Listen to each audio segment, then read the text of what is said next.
ಮೈಸೂರು ಮಂಗಳೂರಿನಲ್ಲಿ ಮತಬೇಟೆ ಮಾಡಿದ್ದಾಯಿತು. ಇನ್ನು ಬೆಂಗಳೂರಿನ ಸರದಿ ಪ್ರಧಾನಿ ನರೇಂದ್ರ ಮೋದಿ ಅವರಿಗೆ ಬೆಂಗಳೂರಿನಲ್ಲಿ ಮತಬೇಟೆಗೆ ಇಳಿತಕ್ಕಂಥದ್ದು. ಏಪ್ರಿಲ್ 20ರಂದು ಬೆಂಗಳೂರಿನಲ್ಲಿ ಮೋದಿ ಅಬ್ಬರದ ಸಮಾವೇಶವನ್ನು ಮಾಡ್ತಾ ಇದ್ದಾರೆ.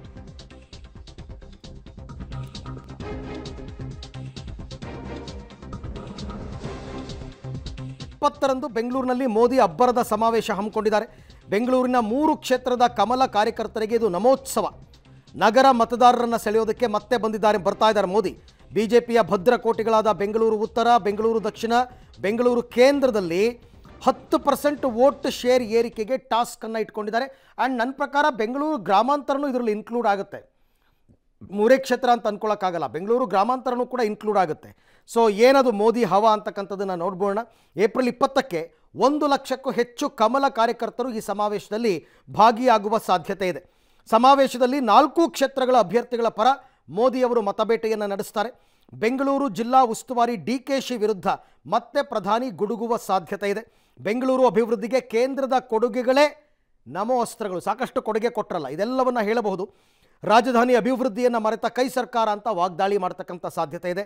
ಕಾಂಗ್ರೆಸ್ನ ನೀತಿ ಧೋರಣೆಗಳನ್ನೇ ದಾಳವಾಗಿ ಭಾಷಣದಲ್ಲಿ ನರೇಂದ್ರ ಮೋದಿಯವರು ಪ್ರಸ್ತಾಪ ಮಾಡ್ತಕ್ಕಂಥ ಸಾಧ್ಯತೆಗಳು ಕೂಡ ಕಂಡು ಬರ್ತಾ ಇದೆ. 4 ಪ್ರಮುಖ ಕ್ಷೇತ್ರಗಳು: ಬೆಂಗಳೂರು ಉತ್ತರ, ಬೆಂಗಳೂರು ದಕ್ಷಿಣ, ಬೆಂಗಳೂರು ಕೇಂದ್ರ ಮತ್ತು ಬೆಂಗಳೂರು ಗ್ರಾಮಾಂತರ. ಇದನ್ನು ಕಾನ್ಸಂಟ್ರೇಟ್ ಮಾಡ್ತಾರೆ ಮೋದಿಯವರು.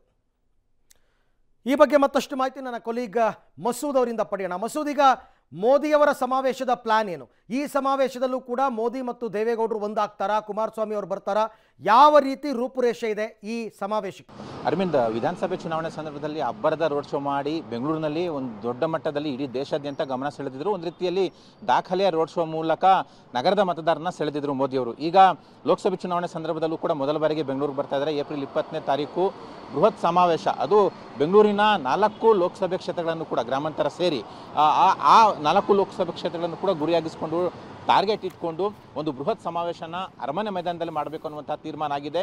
ಈಗಾಗಲೇ ಬಿಜೆಪಿಯಿಂದ ತಯಾರಿ, ಪೂರ್ವಭಾವಿ ಸಿದ್ಧತೆ ಸಭೆಗಳೆಲ್ಲವೂ ಕೂಡ ಶುರುವಾಗಿದ್ದಾವೆ. ಸುಮಾರು 1 ಲಕ್ಷಕ್ಕೂ ಹೆಚ್ಚು ಕಾರ್ಯಕರ್ತರನ್ನ ಸೇರಿಸಬೇಕು, ಜೊತೆಗೆ ಸಾರ್ವಜನಿಕರು ಕೂಡ ಈ ಸಮಾವೇಶಕ್ಕೆ ಸೇರಿಸಬೇಕು ಅನ್ನುವ ನಿಟ್ಟಿನಲ್ಲಿ ಸಾಕಷ್ಟು ಸಿದ್ಧತೆಗಳನ್ನು ಕೂಡ ಮಾಡಿಕೊಳ್ಳಲಾಗಿದೆ.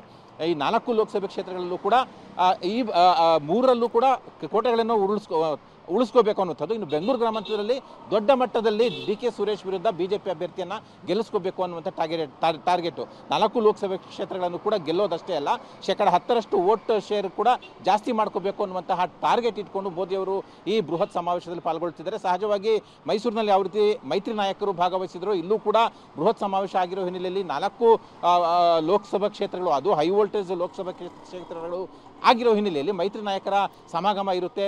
ದೇವೇಗೌಡರು ಕೂಡ ಬರೋ ಸಾಧ್ಯತೆ ಇದೆ. ಜೊತೆಗೆ ಎಚ್ ಡಿ ಕುಮಾರಸ್ವಾಮಿ ಅವರು, ಇತರೆ JDS ನಾಯಕರು, ಜೊತೆಗೆ ಬಿಜೆಪಿಯ ಎಲ್ಲ ಮುಂಚೂಣಿ ನಾಯಕರು ಕೂಡ ಈ ಒಂದು ಸಮಾವೇಶದಲ್ಲಿ ಪಾಲ್ಗೊಳ್ತಾರೆ. ಮುಖ್ಯವಾಗಿ ಈ ಒಂದು ಸಮಾವೇಶದಲ್ಲಿ ಮೋದಿ ಭಾಷಣ ಬಹಳ ಕೇಂದ್ರ ಬಿಂದು ಆಗಿರಲಿದೆ. ಯಾಕೆಂದರೆ ಡಿ.ಕೆ. ಶಿವಕುಮಾರನ್ನ ಟಾರ್ಗೆಟ್ ಇಟ್ಕೊಂಡು, ಸಿದ್ದರಾಮಯ್ಯನ ಟಾರ್ಗೆಟ್ ಇಟ್ಕೊಂಡು ಈಗಾಗಲೇ ತಮ್ಮ ಭಾಷಣಗಳಲ್ಲಿ ಭಾಷಣ ಮಾಡ್ತಾ ಇದ್ದಾರೆ. ಹಾಗೆ ಬೆಂಗಳೂರಿನಲ್ಲೂ ಕೂಡ ಬೆಂಗಳೂರು ಜಿಲ್ಲಾ ಉಸ್ತುವಾರಿ ಡಿ.ಕೆ. ಶಿವಕುಮಾರ್ ಜೊತೆಗೆ ಉಪಮುಖ್ಯಮಂತ್ರಿ ಅವರ ವಿಚಾರ ಬಗ್ಗೆಯೂ ಕೂಡ ದೊಡ್ಡ ಮಟ್ಟದ ವಾಗ್ದಾಳಿ ನಡೆಸುವ ಸಾಧ್ಯತೆ ಇದೆ.